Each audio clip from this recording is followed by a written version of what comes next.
গণনা হবে 150 আসনে। জামায়াতে ইসলামীর কপাল খুলে এবার।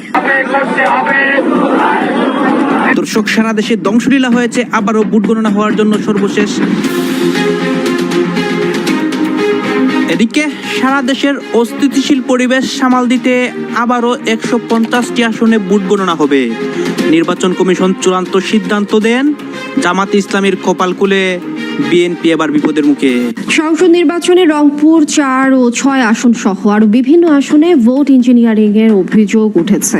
নির্বাচনের ফলাফল পাল্টে দেওয়ার অভিযোগ তুলে ভোট পুনর্গণনার দাবিতে বিক্ষোভ ও সড়ক অবরোধ করেছেন বিভিন্ন দলের প্রার্থীর কর্মী সমর্থকরা।